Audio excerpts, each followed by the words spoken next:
So the U.S. Department of Defense released a new Arctic strategy in 2024. In it, it directs the department to enhance its Arctic capabilities, deepen engagement with allies and partners, and exercise U.S. forces to build readiness for operations at high latitudes. It defines the strategic environment mostly through the context of the People's Republic of China and Russian activities in the Arctic, including their growing cooperation, the enlargement of NATO, and the increasing effects of climate change, heralding in a new and more dynamic Arctic security environment. The strategy then lists the PRC, not the Russian Federation, not climate change, not developing infrastructure, but the PRC as the number one priority. You wrote an article in Foreign Policy magazine that disagrees with that. And I'm curious to know how you came to that conclusion and maybe your overall thoughts on the strategy itself. Because you do point out some good elements and some elements that maybe need a little more rethinking. Paul? Yeah. Yes, thank you. As in, it was a colleague of mine, Ewan Gebekkevold, who's a China scholar at our institute, who he actually came up with the idea, and it was very much sort of triggered by the publication of the strategy, but also in general terms, the sort of the increasing focus on China in U.S. Arctic policy in general, and also this sort of the letter that the Select Committee on the Chinese Communist Party in Congress sent to the DOD and State Department earlier, as in last autumn, was also sort of a thing that sort of made the topic more sort of relevant. So basically, what we saw when reading the strategy is that this is the first strategy that really puts China front and center of the Pentagon's sort of Arctic strategies. The previous iterations have sort of, the first one didn't mention China at all, and then gradually China got more space, but it has never before been sort of the main thing in the Pentagon Arctic strategy. And basically we think that it's a good strategy in the sense that it sort of states a clear objective, and then it sort of has the ways that the US should sort of how it should reach those goals. But we sort of saw two pitfalls, two things that worried us when we in that strategy, and the first one is that we think it overemphasizes China in the sense that it exaggerates the influence and sort of the position China has in the Arctic. But China is a global power, and increasingly so, and it wields a lot of influence, a lot of the places in the world. And just sort of take Africa as an example. So the lure of Chinese investments and big loans without any strings attached has sort of gained China a lot of influence there. But the Arctic is very different. First of all, the Arctic states, as in the coastal states, 4 or 5 of those are strong democratic states and NATO members. Those are obviously, as you know, the United States, Canada, Denmark/Greenland, and Norway. And the last coastal state is Russia.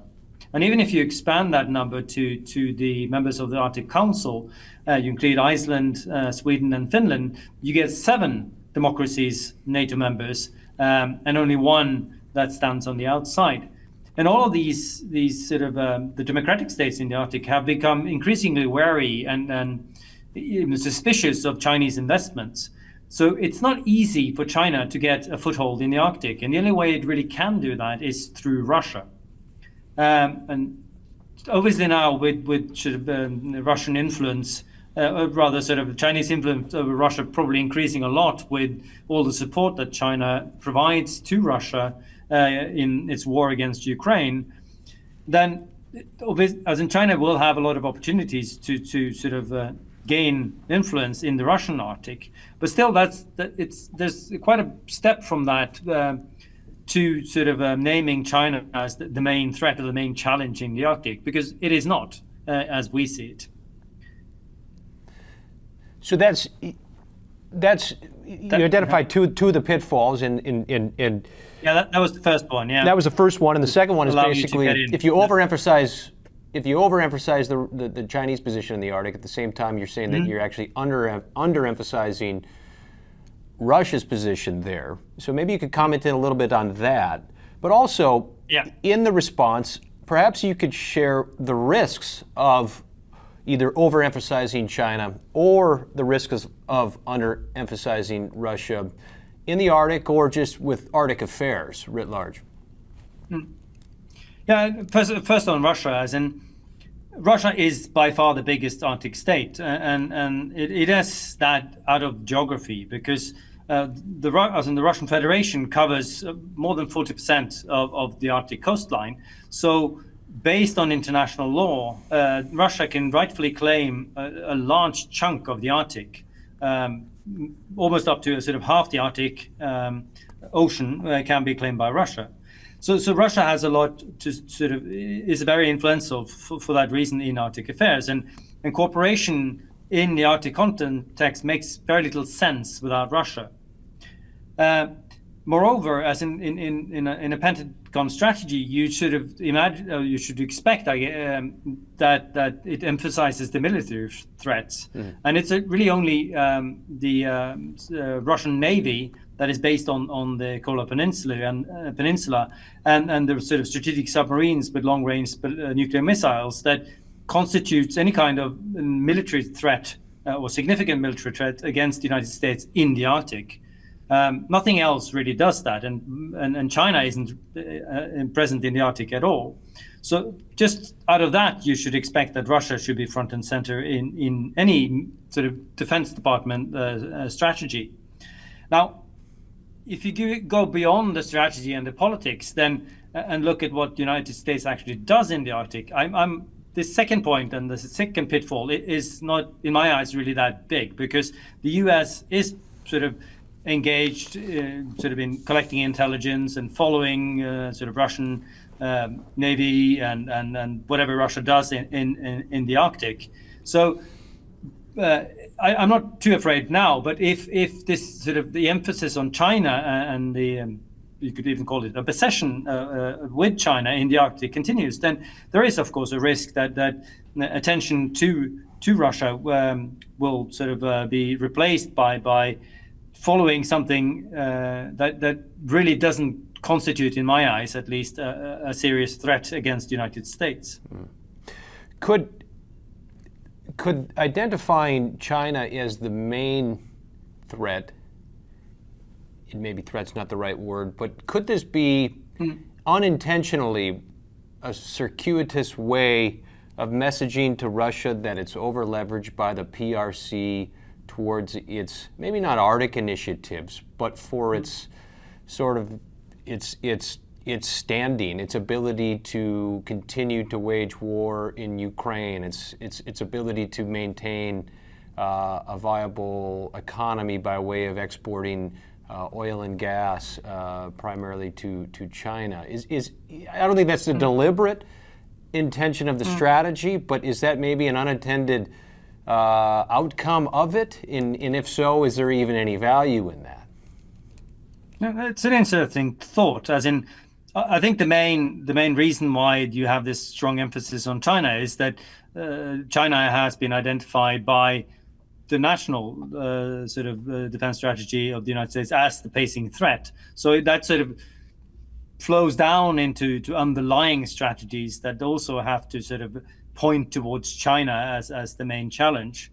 Now, but as in what you said is interesting in the sense that it does sort of at least message to Russia that we are not really concerned about you. It's China that is our concern, and even in the Arctic context, sort of you are now the little brother or the sort of the small bully on the block, and China is the big one. It's I don't think that, as you said, is intentional, but it could be read like that in Moscow, which I guess would be a good thing. You don't need to sort of increase Russian self-confidence these days.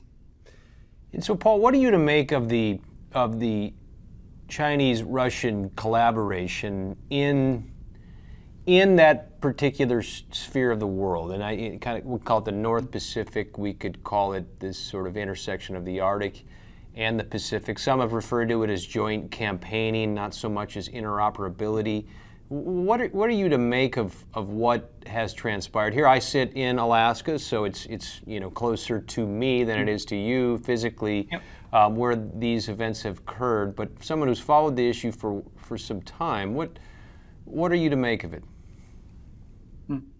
I'm not a sort of an expert on either China or Russia, but my clear impression is that this is more political messaging than actual sort of real and sort of substantial military cooperation. Basically, they fly alongside each other and they sail alongside each other. There's no interoperability or sort of any kind of ability to operate together in a sort of a military operational way. So it's messaging the United States that we are this together and we are cooperating and sort of showing off of Alaska is apparently a new thing they do together. As you had several boats, vessels sailing up through the Bering Strait and planes as bombers flying together.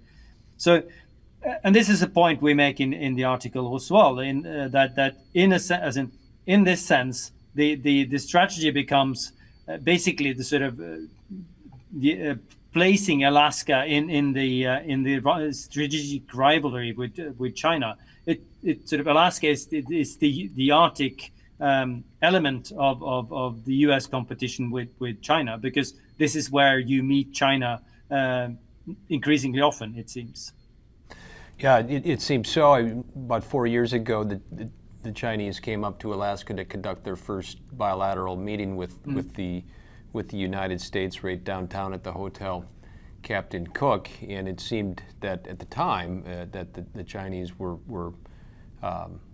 more than glad to have been part of a meeting here in Alaska. That's maybe for a different conversation. I liken sometimes some of the conversation about Russia in China off the coast of the U.S. Arctic, off of Alaska, is maybe to a football field. It could be, football as you see it in Norway or football as we see it in the United States. Same metaphor applies, where for a long time the ball has been down on their end of the field, and we're used to playing in that side of the field, that zone.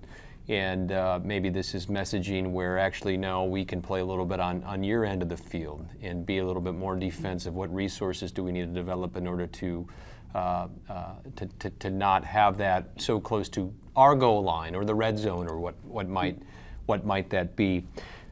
With that in mind, we've developed an initiative here at the Stevens Center called the Arctic Pacific Security Dialogue, to talk about this exact issue, about this nexus between the Arctic and the Pacific. And it's not just the area off the coast, say, of Alaska and the U.S. Arctic, the Bering Sea specifically.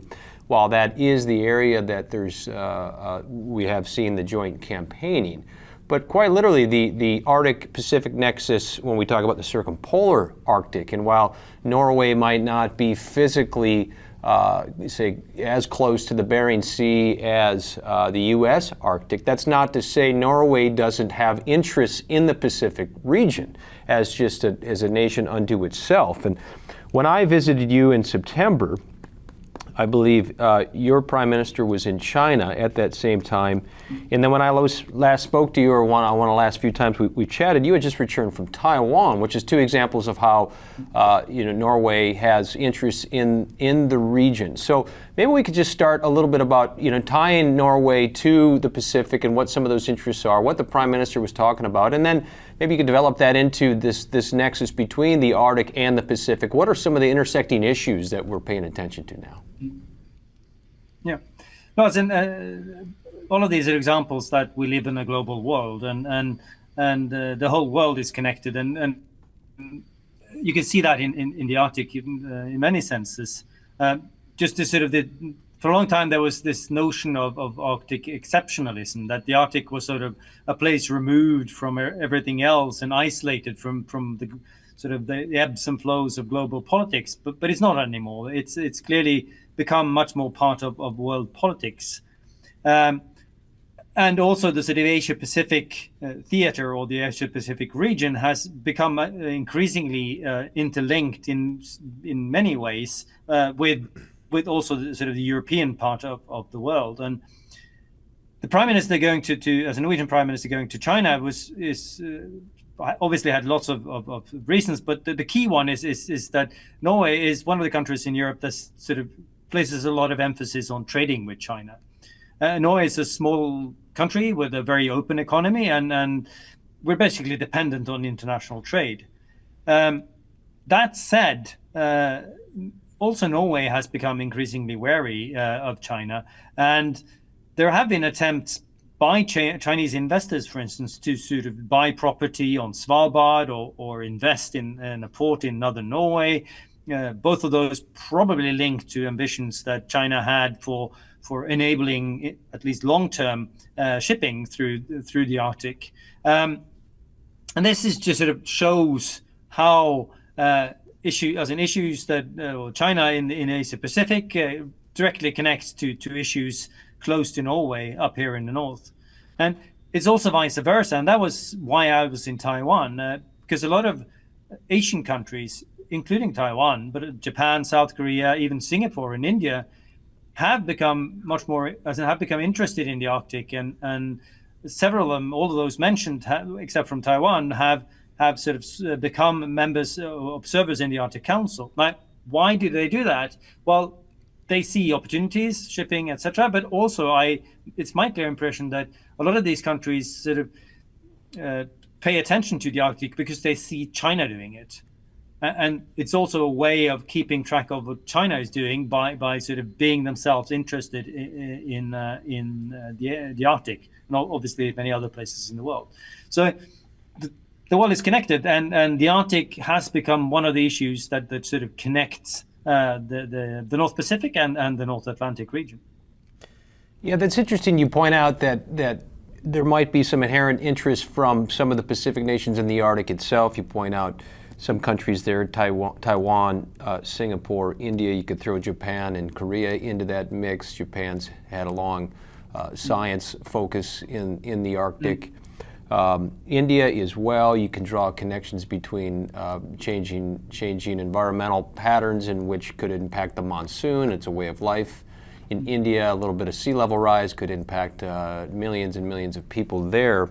But you also bring up an interesting point that from a geopolitical level, not just necessarily from, say, an economic level, from an independent or an individual state itself, that these Pacific nations would be interested in the Arctic because China's interested in the Arctic. What specifically might they be looking for in China's interests in the Arctic region itself? Is it the same for all of them? Is it a little bit different? What is it that they would be paying attention to as China has increased, to use some other people's words, increased its activities scientifically and otherwise in the Arctic region? I don't know if I can answer that very concretely and specifically, but there are also sort of other reasons why these countries, particularly South Korea and Japan, are interested, and those are the same as China, and shipping is one. Now, the expectations that you've seen for many years about sort of increased commercial shipping through the Arctic have clearly been exaggerated. As in, if you go 15 years back in time, a lot of people were claiming that the Arctic is going to take over from the Suez Canal as the main shipping route, etc., etc. Clearly, that hasn't happened, and it's very, very far from happening if it's ever going to take place. But still, it's on alternative routes that over time probably will become more viable and commercially interesting. And a lot of these countries in the Asia Pacific are interested because they want to export goods to Europe and North America. South Korea in particular has a strong shipbuilding industry that has built a lot of ice-strengthened ships, including for Russia, before sanctions kicked in 2022. So there are sort of industrial interests in these countries as well. But as I said, it is my clear impression that part of their interest is sort of triggered by Chinese activity and Chinese interest in developing its sort of so-called Polar Silk Road, which is part of its wider Belt and Road Initiative. but also Chinese investment in Russia in oil and gas, and sort of its interest in other resources in the Arctic. Yeah, it seems like a lot of the conversations about Arctic shipping, immediately start to focus on the Northern Sea route, and it's understandable because that's a lot of where the shipping would occur, at least proximate to it. Sometimes that fails to address where shipping currently exists now, and there was a recent example when the Suez Canal, shipping through the Red Sea and into the Suez Canal, decreased by about, I think it was up to 90% at one point because of the instability the Houthi rebels were placing, in the region. So 90% of shipping stops going through that particular choke point and needs to go elsewhere. Now, I think the preponderance of shipping then went around the Horn of Africa and all the way around the longer way. I don't have the data on how much may have been diverted, call it east and then north along the Northern Sea route, but you could maybe draw some connections between the possibilities of that being a possibility in the future if indeed other routes were not viable, and then connect the national interests of the nations that you put together there, India, Singapore, Taiwan, and you look at either South Korean shipbuilding, or you look at the amount of people,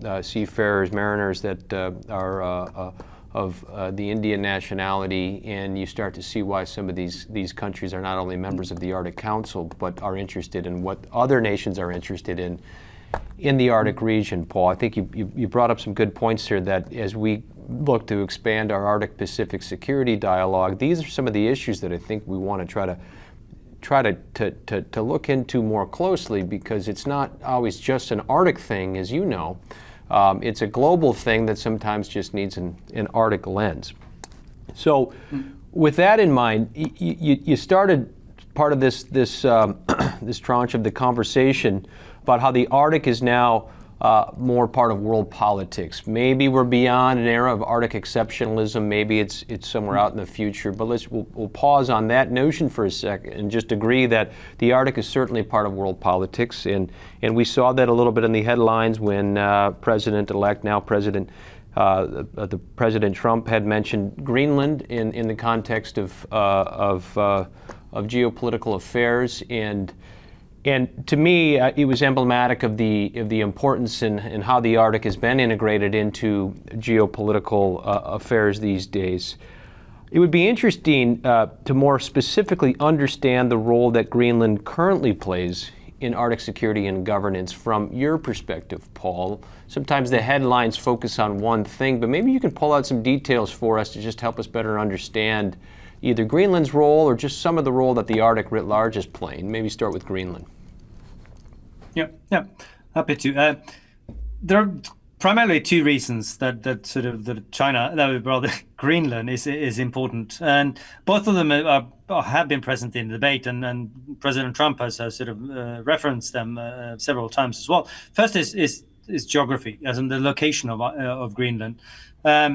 And this is the sort of historical reason why you saw an interest from the US develop towards Greenland during the Cold War.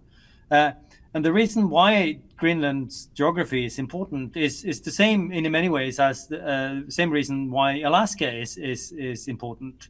And it's because a lot of the trajectories of long-range bombers and long-range missiles, if directed or flying towards the United States, would go through the Arctic, because the enemies shooting this are on the other side of the globe, and thus the shortest route would be across the top of the world. This obviously was the case for Soviet Union and later Russia, but even countries like Iran, if Iran developed missiles that could reach the United States, they would come up over Europe and across and sort of up towards Greenland and then down into the United States. And similarly, on the Asia Pacific side, missiles from North Korea and China would also go up north before coming down south again. It's not a coincidence that you have Fort Greely and the missile as a missile defense base up in Alaska. Now, on the other side, also on Greenland, it's sort of you don't have missile defense missiles, but you have the radar at Pitufik, or which used to be called Tule, and is probably better known as the Tule radar. So this is sort of the first and main military strategic reason why Greenland is important, because it's part of the geography that is important for the hemispheric defense of North America. Now, the second reason is more recent, in the sense that it wasn't a focus during Cold War, but has become so in the last decade plus. And that's the sort of the rich resources on Greenland, the expectations and even sort of evidence that there are a lot of rare earths and other sort of valuable minerals. And a third sort of a factor that is linked to, particularly to the second part, but also to somewhat to the first element, as in the geographic important, is that Greenland is a big island, but with a very, very small population. About sort of 60,000 people or something live on Greenland. And a lot of Greenlanders want to become independent, become their own country. That has not been possible because of the economic situation. As in, Greenland does not have enough money to make it on its own. It is very dependent on money it gets from Denmark. Denmark provides something like 460 million or something US dollars, if I remember right. No, I mean $640 million, which represents something like 1/5 of the Greenlandic GDP and a large share of its government revenue. So without some kind of source of money, Greenland cannot become independent. The worry has then been that China would come and offer the Greenlanders a lot of money, as in to invest large sums of money into mines or other kinds of economic activity, and that China through that would gain influence and basically sort of take over Greenland, as I guess President Trump would say. Now, this has not happened, and the attempts we've seen from China to invest big on Greenland. Particularly, there was a few years ago when Chinese offered to finance the development of the new airport at Nuuk, which is the capital on Greenland. That was stopped by partly the United States telling Denmark that it should be aware of this, and then partly also the government in Copenhagen going in and advising the Greenlanders not to accept this deal. I've also read that it wasn't a good enough offer anyway, so the Greenlanders weren't going to take it at any rate. But the point is that there are outsiders. So Denmark, as part of as the leading part of the Commonwealth of Denmark, but also the United States, that are actively monitoring and following developments on Greenland.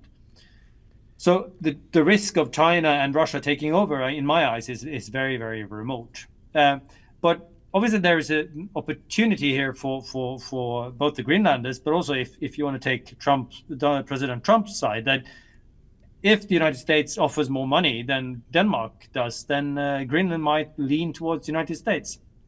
Now, I don't really understand what the U.S. would gain from sort of making Greenland an associate state or a part of the United States, because in my eyes, there is nothing that the U.S. cannot achieve today that it would be able to achieve if the status of Greenland was changed. If the United States wants to open another military base on Greenland, I don't see the Greenlanders or Denmark protesting against that. And even less so if U.S. companies wanted to develop a mine and sort of extract rare earths on Greenland, that I think would be very much welcomed by Greenlanders.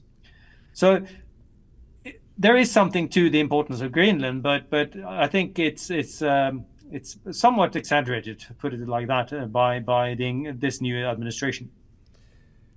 Paul, you bring up a lot of good points here. I mean, and sometimes I direct people back to the bilateral defense agreement that the United States has in this regard. Also, Greenland as a being part of the Kingdom of Denmark is part of the NATO infrastructure. You frame this very interestingly by pointing out sort of three areas in which we can understand this.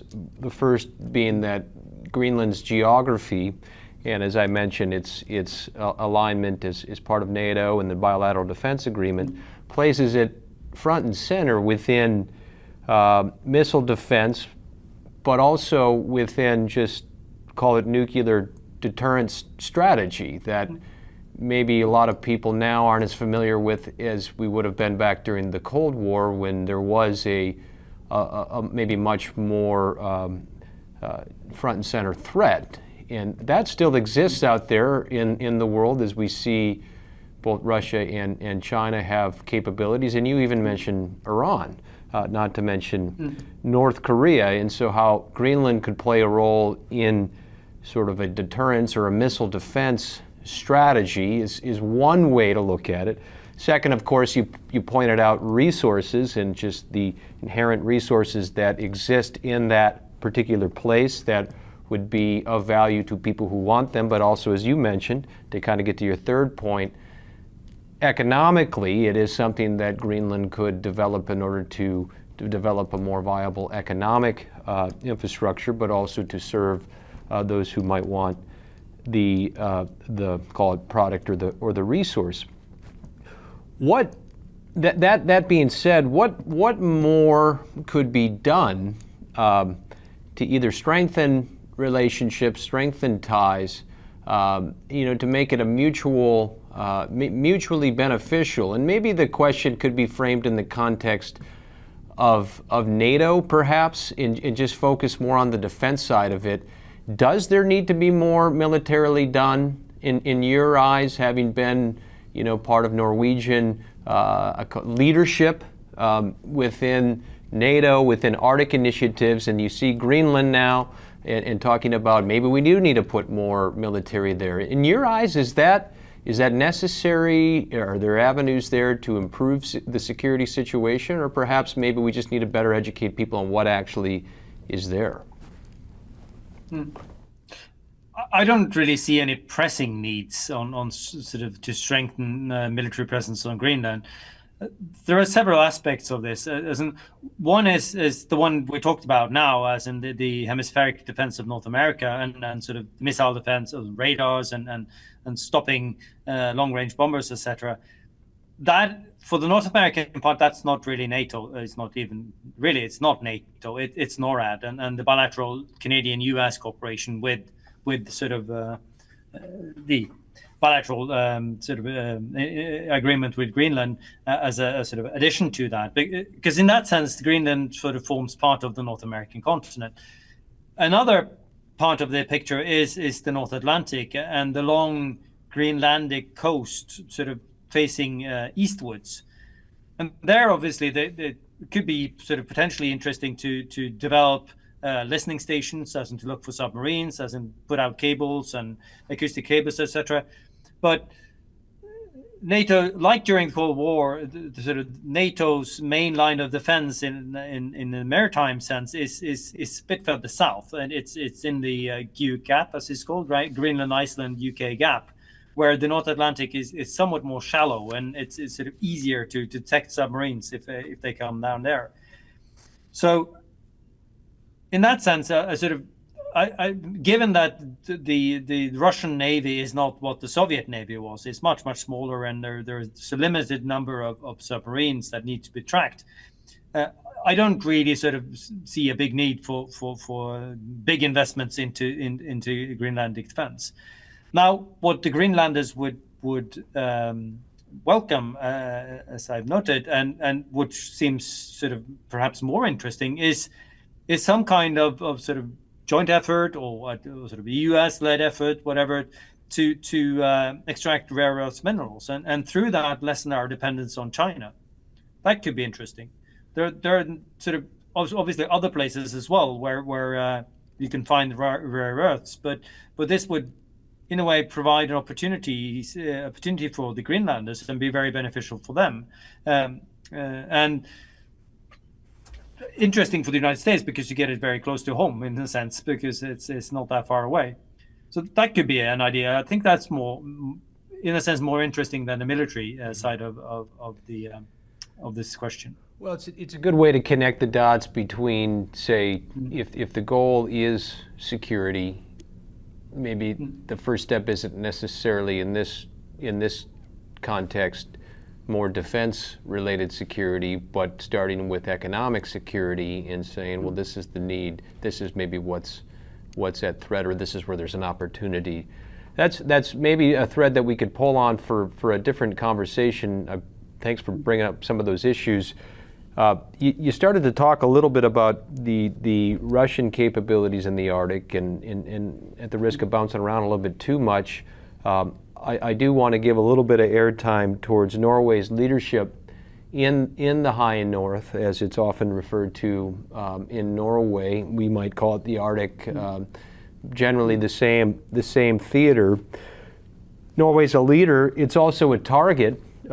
It's an ally of the United States, of course. It's part of leader. It's a part of NATO. It's a leader of NATO, notably in the high north, as I mentioned. But that's not to say there's not. It's all quiet necessarily up there in the European high north, notably near Norway. What are some of the what are some things that you can bring to people's attention that might not be following activities that might fall below the threshold of conflict, but yet are still either threatening, disruptive? You talked about cables. Of course, we read oftentimes about cables being cut either in the Baltic Sea, the North Sea, elsewhere. But there's more than that. So maybe you could share a little bit about what is actually happening up in your neck of the woods. Norway has been sort of the target of what you could call sort of gray zone or hybrid Russian activities, Norway has long with other NATO countries that border Russia.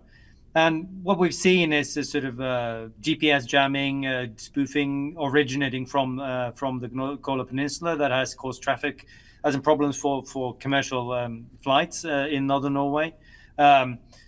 You've seen sort of Russian, primarily a few years back, you saw a lot of sort of pronouncement of what are called NOTAMs, as in notice to airmen, air exclusion zones, where Russia basically said that we're going to have a missile or sort of firing exercise with our naval vessels, and you have to vacate this airspace. And they would declare a zone like that just off the coast of Norway. And once even close to the oil fields and oil and gas fields in the North Sea, which obviously then disrupted helicopter traffic to and from those platforms. And it's quite clearly these sort of moves like that are not intended sort of as in necessary exercises or anything. They're meant to sort of prod Norway or irritate Norway or sort of provoke a reaction from Norway to basically, well, in a sense, I guess, destabilize and cause political trouble. So, but Norway has not, generally, Norway has not been the country in Europe that has been most exposed to this. Leaving aside countries like Moldova, which has been a lot of sort of negative Russian attention, the Baltic Sea has, and the Baltic countries, and now even Finland has received more problems like this than Norway has, from our perspective. Fortunately, so. But yeah. So my question was going to be to follow up to that. No, yeah. I was going to ask if this is more of a domestic issue or an international security concern, but what you just mentioned towards the end there is saying that sure, it could be maybe perceived as a domestic issue within Norway, but it's not. It's not necessarily only happening there. So there's parallels between hybrid or gray zone activities that Russia is doing, and so it's in that regard maybe not so much domestic. It is international security. Would you agree? It is definitely. Okay. One thing I was going to say that I sort of remembered now is that one thing you've seen in Norway, which is not unique, but it's a bit special and sort of not seen so much, I think, in at least so frequently in other countries, is something called memorial diplomacy, where Russian officials have sort of abused, one could say, war memorials and sort of commemorations of the war dead, and sort of there have been sort of these annual events where we've sort of marked the liberation of Finnmark, which is the northernmost county of Norway, where you've seen Russian officials using that for propaganda purposes. And this has in a sense also been a domestic issue in Norway, more or less until 2022, where you saw a shift in sort of in the mood in Norway as well, where you had the sort of a difference between people living in northern Norway, which had much more contact with Russia, but also sort of economic interest in trading and having contact across the border, and people in southern Norway that were more sort of distant from this and more skeptical to sort of contacts with and interaction with Russia.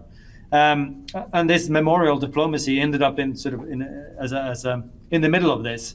But then, with the full scale of invasion of Ukraine in February 2022, basically this all changed. And now, even in northern Norway, now there are very, very few who sort of want to go back to having good the relations we had with Russia before the war started. And just to go on a little bit on you could sort of cut this, but one thing I think also that it is important to understand when you compare Norway to, for instance, both Finland, but also the Baltic states and Poland, it is the very different history. Both the three Baltic states and Poland and Finland have all been attacked by the Soviet Union, were all attacked by the Soviet Union in the 20th century. Norway has never been at war with Russia. And at the end of the World War II, in 1944, Soviet troops liberated the northernmost part of Norway and then withdrew. So there has long been this sort of sense in Norway, or this mixed feeling, if you can call it that, in Norway, where on the one hand, Russia and the Soviet Union before that has clearly been the big threatening neighbor and the superpower that threatens Norway. And this is why Norway entered NATO and looked towards the United States as its main ally. But on the other side, there's also been this sort of perception and in a sense, in many ways, also a reality of a neighbor with shared interests with Norway and a shared history that is peaceful. And that helps explain why Norwegian policy towards Russia has been somewhat different than you would find in Finland, the Baltic states, and Poland, and even Sweden, actually, which also has a history of a war with Russia, but going further back. Well, the Finns will always point out the colorful history that has existed between the two, and I'm glad you brought up history in all of this. As we wrap up, we've talked about Greenland and Norway, NATO, Russia, China, the Pacific. We talked about the U.S. strategy. That's how we initiated the conversation. I'm wondering if you had an opportunity to provide some advice on those that would be falling in on the U.S. Arctic strategy, what you might say. A lot of thought and time went into the new DoD Arctic strategy. What might you share given what you've said here today? Difficult question. I guess I'd sort of. I think that the main sort of recommendation, or sort of the main strategy in the sense that comes, or the main means that come out of the strategy that I forget the words now. I don't have it in front of me, but sort of it's. What is it? Observe and react or something like that. Monitor and respond, I believe it was.